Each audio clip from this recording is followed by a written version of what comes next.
Et rassurez-moi, dans cette situation, vous trouvez aussi comme moi que ça ressemble un petit peu à une haltère. Bon, je suis d'accord, ça n'a absolument rien à voir. C'est un cylindre de serrure électrique, donc une très bonne alternative aux clés.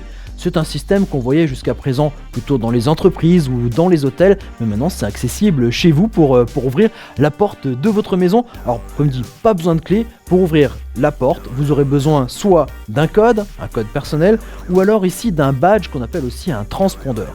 Comment ça fonctionne, comment ça s'installe, et puis aussi quelques astuces que je vous propose de découvrir dans cette vidéo. Alors lorsque vous allez ouvrir le carton de ce produit chez vous, vous allez y trouver de nombreuses choses. La serrure, forcément. Vous allez y trouver aussi les 3 badges, les 3 transpondeurs, le petit tournevis très précieux qui va nous servir pour l'installation tout à l'heure, et puis ce manchon de silicone dont on va parler aussi un peu plus tard. Première étape que vous devrez faire, c'est démonter le cylindre de serrure que vous avez actuellement dans votre porte d'entrée. Alors pour l'enlever, ça se passe sur le côté de votre serrure. Vous avez sur le champ de la porte, vous avez une petite vis que vous allez devoir retirer pour retirer le cylindre actuel pour pouvoir y glisser votre tout nouveau cylindre électrique. Alors là vous dites il y a un problème, comment je vais faire pour rentrer ça? Alors il y a une petite astuce et c'est la première mission pour notre tournevis. Petit tournevis très précieux, mais si vous le perdez c'est pas trop grave, c'est ce qu'on appelle une clé Allen, une clé 6 pans qui va vous permettre de dévisser la petite vis qui se trouve sur cette poignée là, la poignée fixe, la poignée qui va se trouver à l'intérieur de votre maison. Alors on fait attention de ne pas perdre la vis et on enlève la poignée. On voit qu'il y a différents crans là ici qui vont nous servir par la suite pour le réglage de la serrure, et c'est donc dans ce sens, dans cet axe là qu'on va rentrer notre nouveau cylindre de serrure à l'emplacement. Bon, puisque vous avez le tournevis dans la main, on va faire une autre étape qui est hyper importante avant de se lancer dans la suite de l'installation, qui est de mettre en place les piles. Alors là, autre petite vis. On fait toujours bien attention de ne pas perdre la vis. On peut ensuite retirer ici le capot métallique qui nous permet d'accéder ici à l'emplacement des piles en enlevant ici ce petit capot en plastique. Alors j'installe mes piles. Alors les piles qui correspondent sont des piles AAA. AAA. On installe les 3 piles et ensuite on les met dans le bon sens évidemment. Et puis ensuite, petite musique, petit son, et je remets le capot en plastique, le capot en métal et je revisse ma petite vis. Et voilà, c'est prêt. Je peux ensuite mettre mon cylindre de serrure en place. De l'autre côté de la porte, une fois que j'ai mis ça en place, avec bien sûr la partie ici qui permet de fermer la porte bien dans l'axe, je me retrouve ici de l'autre côté avec mon petit réglage. Alors selon l'épaisseur de la porte, je vais pouvoir régler ici la poignée, et puis une fois que j'ai trouvé le bon positionnement, je resserre ma petite vis et voilà, ma serrure électrique est mise en place. On va passer maintenant à la configuration des accès.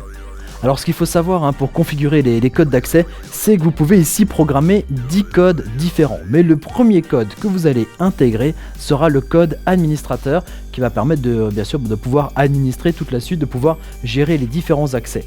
Alors pour y accéder, vous tapez sur le petit cadenas, vous rentrez le code par défaut et vous rappuyez sur le cadenas. Voilà, il y a une petite sonnerie qui se met en place, et là vous allez pouvoir intégrer ensuite les autres codes d'accès, par exemple si vous voulez avoir des accès privatifs pour certaines personnes. Alors ensuite, pour accéder chez soi, comment ça se passe? Vous arrivez devant votre poignée de porte, vous appuyez un petit coup sur n'importe quelle touche, vous rentrez votre code secret, vous appuyez ensuite sur le petit cadenas, il y a une jolie musique, et au bout de quelques secondes, la poignée qui avant était en roue libre maintenant s'enclenche, qui permet bien sûr d'ouvrir la poignée ou d'ouvrir le cylindre de clé de serrure, et au bout d'un moment vous entendez nouveau une petite sonnerie, ça revient de nouveau en roue libre, donc plus la possibilité d'ouvrir la porte. Il suffit ensuite bien sûr de réaccéder en tapant son code. Voilà, petite musique, on attend quelques secondes, ça enclenche, on va pouvoir ouvrir la porte. Alors évidemment, là je fais beaucoup de tours, mais vraiment 1 ou 2 tours ça suffit pour désenclencher. Petite sonnerie, et c'est de nouveau impossible de le tourner, la porte est de nouveau verrouillée. Ouvrir la porte de sa maison avec un code, ça c'est un des points forts de ce produit. L'autre point fort, c'est de pouvoir aussi l'ouvrir grâce à un transpondeur, grâce à un badge. Peut-être comme dans votre entreprise, il y a peut-être ce système qui existe aussi. Là c'est accessible chez vous. Comment ça fonctionne? avec n'importe quel badge, on peut pas ouvrir la porte de votre maison, c'est normal. Il va d'abord falloir appairer les badges avec votre serrure. Il y a une petite manipulation à faire. Et puis ensuite, quand vous arrivez chez vous, vous faites quoi? Vous appuyez sur le petit bouton ici du cadenas. Vous approchez votre badge, il y a une jolie petite musique, et au bout de quelques secondes, comme pour le code précédemment, on voit que d'un coup cette roue n'est plus libre, elle engage là, un petit peu cette clenche qui permet d'ouvrir votre serrure, et au bout de quelques secondes, on entend de nouveau la musique, et puis c'est de nouveau en roue libre. Alors, j'essaye avec un deuxième transpondeur, voilà, et on voit ici que ça fonctionne très très bien.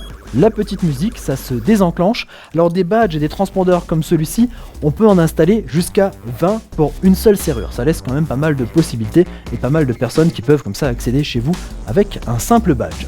Et voilà encore une petite chose dont on n'a pas encore parlé, c'est ce manchon de silicone. Vous vous en doutez un petit peu, votre poignée de porte va se retrouver ici à l'extérieur. Donc pour la protéger, on va pouvoir lui emmancher ici cette protection de silicone. Alors il faut faire attention, vous avez vu quand on la rentre un petit peu, des fois ça fait des petits bip bip. Il faudrait pas que je fasse trop de codes erronés, parce que sinon au bout d'un moment, au bout de 5 codes erronés, la poignée se retrouve bloquée pendant plusieurs minutes. Voilà. En tout cas maintenant le manchon est mis en place. Alors ça va permettre de protéger la partie code de l'humidité, de la pluie, mais aussi de la saleté. Voilà, c'est quand même vachement mieux protégé comme ça. Alors ce système de cylindre de serrure électrique fonctionne avec des piles. Alors le système a une autonomie jusqu'à 1 an, à raison de 10 ouvertures de portes par jour. Alors c'est vrai que c'est pas mal, mais pour pas être en rade, moi je vous conseille peut-être de mettre une petite alerte sur votre téléphone, noter sur le calendrier, comme ça pour changer régulièrement les piles. Allez, on va dire tous les 6 mois, alors, ça va dépendre un petit peu de l'utilisation, de l'usage que vous allez faire de cette poignée de porte. Et puis, voilà, vous n'avez pas besoin des clés, ça c'est sûr, vous pouvez les laisser chez vous. Sinon évidemment, n'oubliez pas votre badge, si vous oubliez votre badge, c'est pas grave, il y a le code. Et puis si vous avez oublié le code et il n'y a pas de pile, vous vous rappelez, il y a toujours le petit tournevis. Allez, moi je vous dis à très bientôt pour présenter, comme ça, et parler d'autres produits techno.